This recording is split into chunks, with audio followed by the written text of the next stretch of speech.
Hello students, very good morning. Welcome to Study from Home, a program initiated by Kanamakhan Public School, Vrindavan. In this program, we provide you virtual classes directly from our home to your home. In this video, we are going to continue our chapter of 12th Standard Business Studies, Organizing. And before going into today's topic, first I would like to recall what exactly organizing was. If we talk about management that we started in the 12th standard business studies, management was something getting work done. And when we studied the function of management, organizing is one of the major function of management, in which you first identify the work that is need to be done. After that, you arrange the resources, you arrange the staff, you arrange the human resources, and after all the arrangement, you collaborate all those resources and all those work and the human resources of any particular organization, and use them in productive way so they could be effective and efficient both for your business organization. मैं एक simple सी भाषा में एक organisation के लिए organising की बात करूं, because ultimately every organization work for its existence, every organization work for the profit, the amount of profit they earn. तो सिंपल सी भाषा में मैं सीधी एक लाइन में बोलूं what exactly organizing could be. Organizing को मैं अपनी भाषा में डिफाइन करूंगा.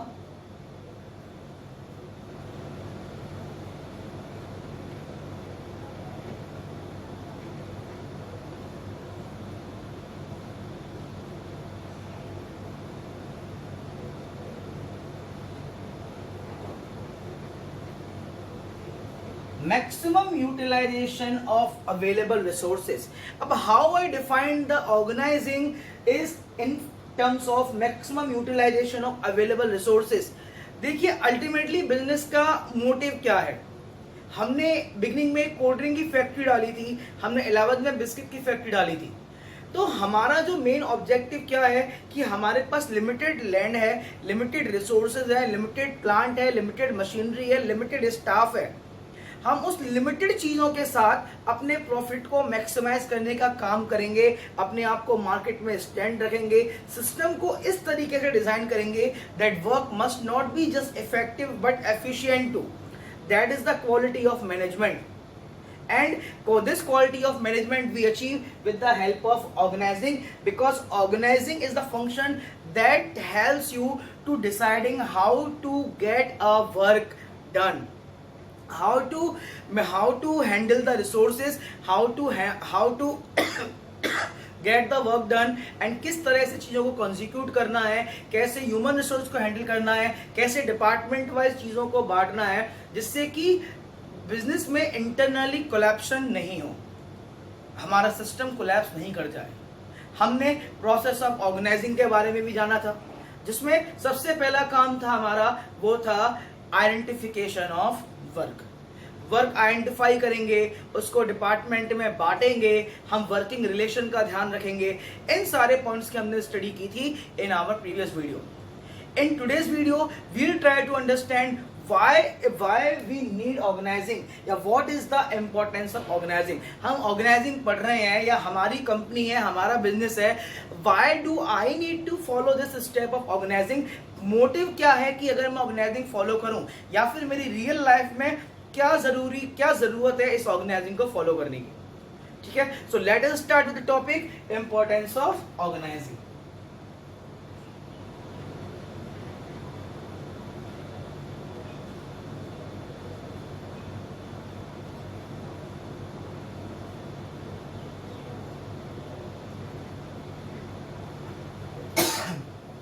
सबसे पहली चीज, one of the major importance of organizing means, organizing में काम किस तरीके से होता है.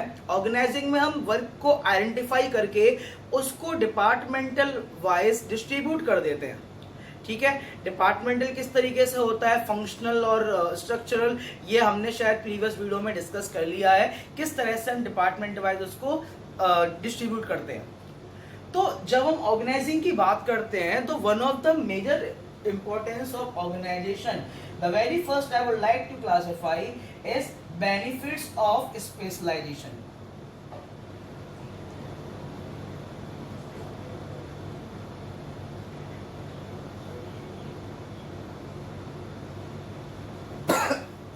तो जो वेरी फर्स्ट पॉइंट है इसका वो यही है, benefit of specialisation.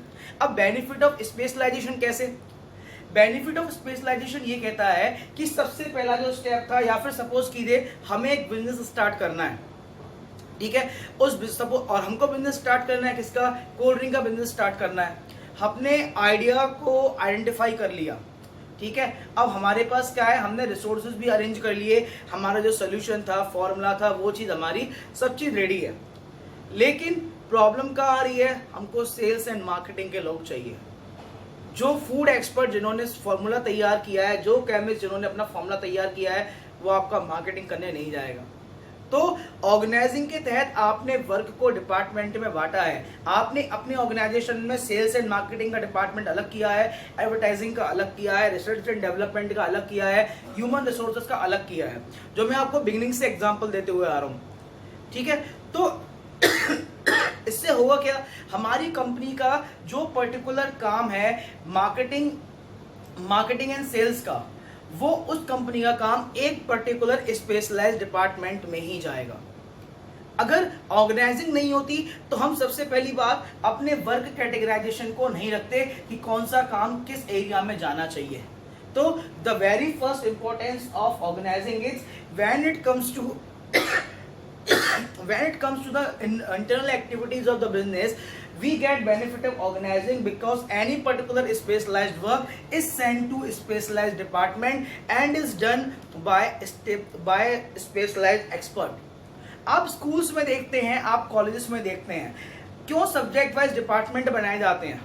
Hindi department अलग, एसएसटी डिपार्टमेंट अलग, आपका अकाउंटेंसी डिपार्टमेंट अलग, बिजनेस स्टडीज डिपार्टमेंट अलग, इकोनॉमिक्स डिपार्टमेंट अलग। ऐसा क्यों किया जाता है? ऐसा किया जाता है जिससे कि आपको जो प्रोडक्ट मिले वो स्पेशलाइजेशन के साथ मिले। And the expert of business studies, then definitely you must be taught by me only. ऐसा नहीं हो कोई हिंदी का टीचर आपको पढ़ा दे, ठीक है। So that is the first importance, that we get benefit of specialisation.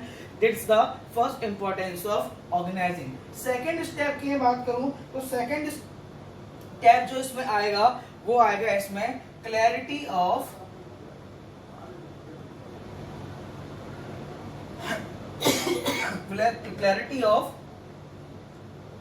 Work relationship. अब क्लैरिटी ऑफ वर्क रिलेशनशिप का क्या मतलब है? देखिए, बिजनेस में बहुत सारे लोग होते हैं, छोड़ते हैं। आप लोगों को ध्यान हो कि हमने केस स्टडी पढ़ी थी लास्ट टॉपिक में इसी चैप्टर की, ठीक है। वो केस स्टडी आप प्रीवियस वीडियो में देख सकते हैं। उस केस स्टडी में ये था कि एक पर्टिकुलर पर्सन था, वो किसी एविएशन कंपनी के लिए काम कर रहा था, और उस एविएशन कंपनी ने दूसरा बंदा भी हायर किया, जिससे क्या हुआ, उन दोनों के बीच वर्क मिसमैनेज हो गया, बिकॉज उस कंपनी का जो ओनर था उसने वर्क को डिवाइड नहीं किया था सही तरीके से, ठीक है। लेकिन with the help of organization, जब डिपार्टमेंटल वाइज चीजों को डिस्ट्रीब्यूट किया जाता है तो वहां पे क्या होता है, वहां पे वर्क रिलेशनशिप क्लियरली स्टेट हो जाता है, यानी कि कौन सा काम किसको करना है, और यूनिटी ऑफ कमांड फॉलो होता है। देखिए, अगर सब लोग एक साथ काम करेंगे या सब लोग एक ही काम को करेंगे ना, तो इससे एक कंडीशन रेज होगी, and that would be the condition of chaos. अब मैंने आपको अभी एक स्कूल का एग्जांपल दिया कि किस तरह से वहां पे डिपार्टमेंटल वाइज चीजों को चलाया जाता है, ठीक है। अब वहां पे अगर चीजों को डिपार्टमेंटल वाइज ना चला के रैंडमली कोई भी आके कोई भी सब्जेक्ट पढ़ाने लग जाए तो क्या होगा, पूरा केओस हो जाएगा। ना आप लोगों को समझ में आएगा, ना हम लोगों को समझ में आएगा। बीएस वाला अकाउंटेंसी पढ़ा रहा है, अकाउंटेंसी वाला बीएस पढ़ा रहा है, वो सिचुएशन बिगड़ जाएगी। तो ऑर्गेनाइजिंग की हेल्प से हमको वर्क रिलेशनशिप में क्लैरिटी मिलती है, जूनियरिटी एंड सीनियरिटी का पता चलता है कि कौन किसके अंडर काम कर रहा है, किसको क्या ऑर्डर फॉलोज करने हैं, ऑर्डर देने वाला कौन है, ऑर्डर फॉलो करने वाला कौन है, who will have to give the orders and who is going to follow those orders. These things are clarified by only with the help of organizing. If we don't follow the steps of organizing as a function of management, definitely it's going to raise a system that will be so chaotic that it would not be possible to get the work done in any business organization. We need to maintain the we need to maintain the senior subordinate relationship. हमको एक relationship follow करना पड़ता है, and वो relationship क्या कहता है, वो रिलेशनशिप कहता है सीनियर सबऑर्डिनेट रिलेशनशिप। वो रिलेशनशिप है आपका सुपीरियर सबऑर्डिनेट रिलेशनशिप। एक रिलेशनशिप जो फॉलो होता है यहां पे वो है सुपीरियर सबऑर्डिनेट रिलेशनशिप। अब सुपीरियर सबऑर्डिनेट रिलेशनशिप का मतलब ही यही है, means who is going to follow the orders and who is going to give the orders. This differentiation is one of the major thing that a business have to take care of to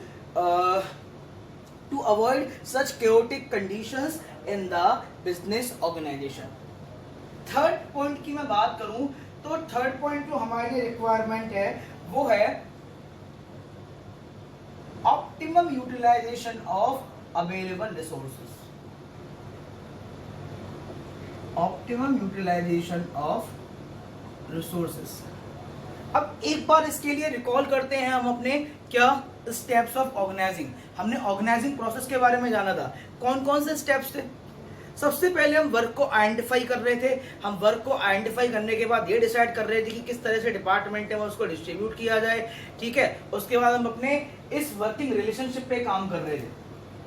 अब हर step इस तरीके से design किया है कि आपके resources, आपके staff, आपका इन्वेस्टमेंट, इन सब के बीच एक कोलैबोरेशन की स्टेट बन जाए, and that collaboration state will help you in getting optimum utilization of resources.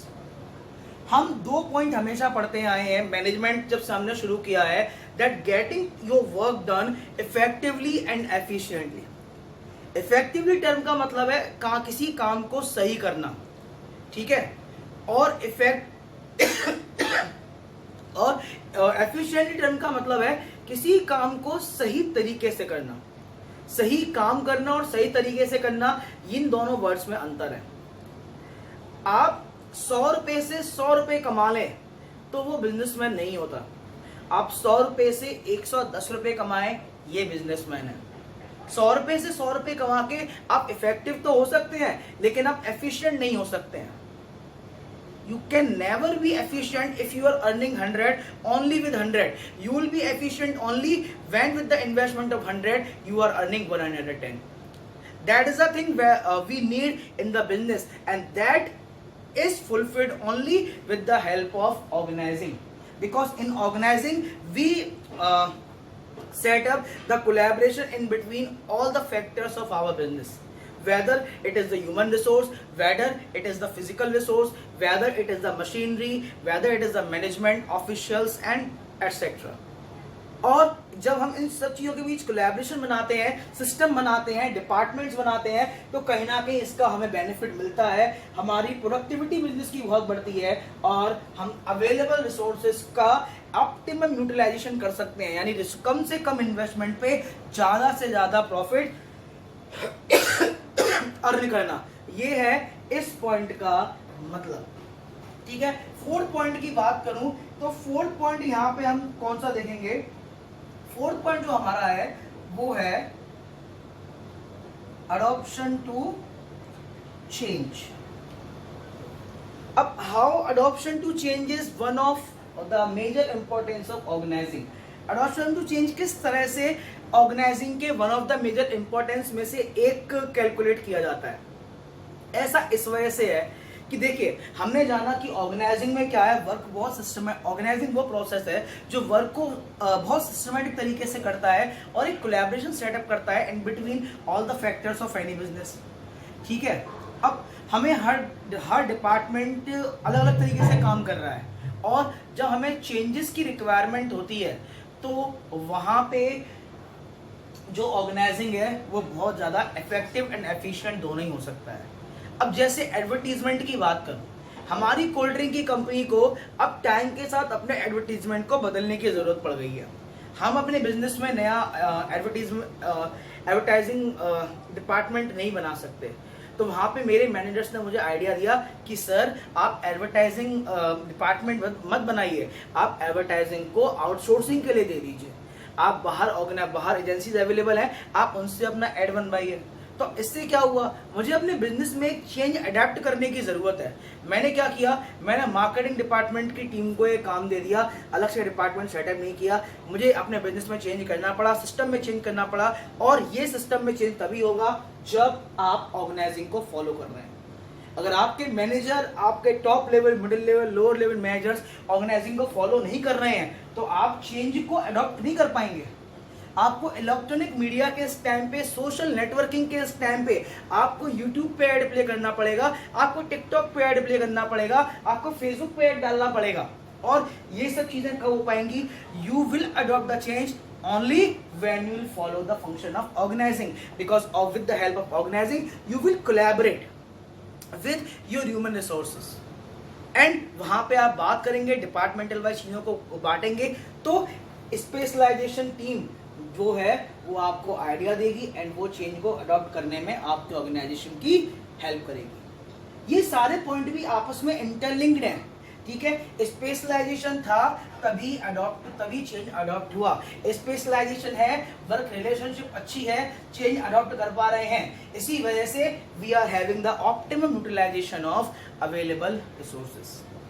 ठीक है, फिफ्थ पॉइंट देख लेते हैं। फिफ्थ पॉइंट हमारा क्या कहता है, इन इंपॉर्टेंस ऑफ ऑर्गेनाइजिंग। ठीक है,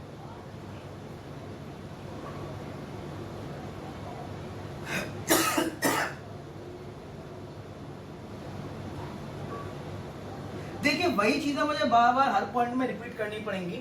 इफेक्टिव एडमिनिस्ट्रेशन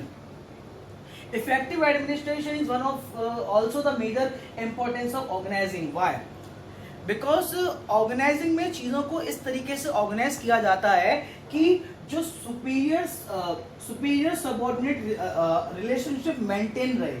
ठीक है, और जब सुपीरियर सबऑर्डिनेट रिलेशनशिप मेंटेन रहता है ना तो उससे एक प्रिंसिपल फॉलो होता है फेओल का।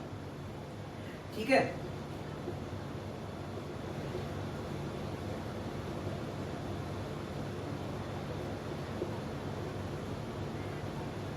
और ये जो प्रिंसिपल फॉलो होता है फेओल का, ये प्रिंसिपल है आपका प्रिंसिपल ऑफ स्केलर चेन। अब प्रिंसिपल ऑफ स्केलर चेन में क्या है, जो एडमिनिस्ट्रेशन है वो इस तरीके से डिवाइड होता है कि हमारा सिस्टम जो है कोलैप्स नहीं करे और एक ही सुपीरियर सबऑर्डिनेट रिलेशनशिप बन जाए। अब मैंने आपको बताया कि सुपीरियर सबऑर्डिनेट रिलेशनशिप क्या है। सुपीरियर सबऑर्डिनेट रिलेशनशिप का मतलब है division of authority and responsibility. ठीक है, यानी अथॉरिटी एंड रिस्पॉन्सिबिलिटी का वो डिवीजन जिससे कि सिस्टम में केओस की कंडीशन ना आए, यानी कि मिसमैनेजमेंट नहीं पैदा हो जाए। ये रिस्पॉन्सिबिलिटी एंड अथॉरिटी का पावर डिवीजन ही आपके एडमिनिस्ट्रेशन को इफेक्टिव बनाएगा। और आपका इफेक्टिव एडमिनिस्ट्रेशन होगा जब आपका वर्क रिलेशनशिप में क्लैरिटी होगी, आपको पता होगा किस काम के लिए किस डिपार्टमेंट में जाना है, उस पर्सन के उस एक पर्टिकुलर वर्क कंडक्शन के लिए किसको ऑर्डर देना है। तो definitely your work will be effective, your administration will be effective, because our organization is following the superior subordinate relationship that will directly prepare a system of scalar chain, and our organization will be designed in such a way that it would be ideal organization without any chaos or mismanagement of work, and there would not be any condition of miscommunication. हम organizing को follow करें, हमारे most of the management principle तो अपने ही follow हो जाएंगे। Unity of command था, इस वजह से इफेक्टिव एडमिनिस्ट्रेशन था। स्केलर चेन फॉलो हो रहा था, इस वजह से आपका इफेक्टिव एडमिनिस्ट्रेशन था। क्यों? क्योंकि डिपार्टमेंट वाइज चीजें बटी हैं। हर किसी को पता है किसी को क्या काम करना है। मुझे पता है कि मुझे बीएस पढ़ाना है तो मैं अकाउंटेंसी की क्लास लेने नहीं जाऊंगा। That is the thing that one has to take care of while organizing, and that is why effective administration is one of the major importance of organizing. ठीक है, 6 की बात कर लेते हैं। जो 6 पॉइंट यहाँ पे है वो कौन सा है? ठीक है, 6 पॉइंट की मैं बात करूं, जब आपको स्पेशलाइजेशन मिल रहा है, आपका वर्किंग रिलेशनशिप क्लियर है, आपका ऑप्टिमम यूटिलाइजेशन ऑफ रिसोर्स हो रहा है, you are adapting every change and your administration is effective, then definitely your organization will expand and grow accordingly.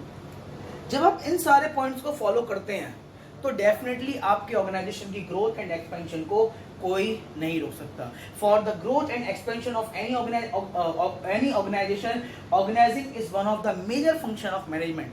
If management is adopting the function of organizing, definitely no one can stop the expansion and growth of that organization. ठीक है, last and but not least, importance of organizing, development of personnel. अब question आएगा, development of a personnel, how organizing can help development of a personnel. मैंने आपको बताया कि organising क्या करता है, एक कोलैबोरेशन सिस्टम सेटअप करता है. यानी कि किसका काम किसे दिया जाना चाहिए, कौन सा काम किस डिपार्टमेंट के अंदर किस लेवल में, किसकी कितनी अकाउंटेबिलिटी, किसकी कितनी रिस्पॉन्सिबिलिटी एंड अथॉरिटी के साथ होना है, ये सारी चीज़ें ऑर्गेनाइजिंग में डिसाइड होती हैं. एंड जब किसी पर्सन को स्पेशलाइजेशन वर्क दिया जाता है और उस काम को करते करते डेफिनेटली वो पर्सन उस काम में इतना एक्सपर्ट हो जाता है कि वो उस डेवलपमेंट के पर्सन में भी बहुत ज़्यादा इंप्रूवमेंट होता है. ऐसा क्यों होता है कि कहीं एक जगह से आप जॉब छोड़ते हैं, दूसरी जगह पे जब आप जाते हैं तो डेफिनेटली आपका जो पे बढ़ जाता है. ऐसा क्यों होता है कि हर साल कोई ऑर्गेनाइजेशन आपकी सैलरी में इंक्रीमेंट करता है? क्यों? बिकॉज आपकी पर्सनैलिटी में डेवलप हो रहा है, क्योंकि आप एक ऑर्गेनाइज्ड ऑर्गेनाइजेशन के अंदर काम कर रहे हैं. ठीक है, तो डेफिनेटली उनको अपने एम्प्लॉय की रेस्पेक्ट करनी पड़ेगी. बिकॉज एक ही काम करते करते, मैं अगर किसी ऑर्गेनाइजेशन में काम कर रहा हूँ ना, तो मैं बीएस पढ़ाते पढ़ाते इसका एक्सपर्ट बन चुका हूँ. मेरा डेवलपमेंट हो रहा है. क्यों? क्योंकि मैं स्पेशलिस्ट हूँ, मेरा वर्क रिलेशन बहुत क्लियर है. ठीक है, मैं चेंज को अडॉप्ट कर रहा हूँ, मैं एक इफेक्टिव एडमिनिस्ट्रेशन के अंदर काम कर रहा हूँ और मेरा ऑर्गेनाइजेशन भी ग्रो कर रहा है. एंड जब मेरा ऑर्गेनाइजेशन ग्रो करेगा तो डेफिनेटली मेरी पर्सनैलिटी एंड मेरी नॉलेज भी ग्रो करेगी. और इसी के साथ पर्सनल डेवलपमेंट, मेरा पर्सनल डेवलपमेंट भी होगा. और मेरा पर्सनल डेवलपमेंट क्या है? मेरा पर्सनल डेवलपमेंट है मेरा प्रमोशन, मेरा सैलरी में इंक्रीमेंट. ये मेरा पर्सनल डेवलपमेंट है. चाहे मैं जॉब छोड़ूं, किसी और कंपनी में जाऊं, या फिर मैं इसी में रहूं.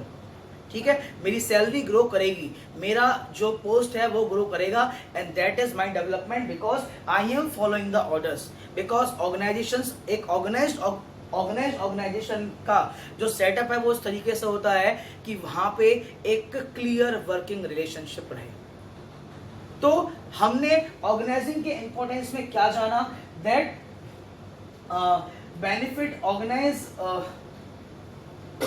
benefit in specialization, organizing benefits of any organization in terms of specialization. With the help of organization, clarity of work is maintained. With the help of organization, one organization can reach its optimum utilization of available resources.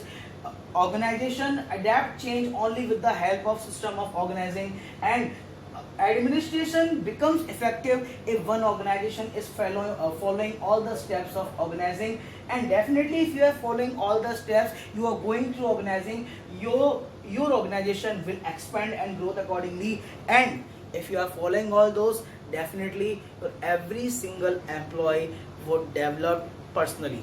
ठीक है, उनका promotion होगा, उनकी salary increase होगी. तो thank you students, आज की class को यहीं फिनिश करते हैं. If you guys are having any query from this topic, ask me in the comment section or in the query session. So thank you students, have a very wonderful day, stay home, stay safe.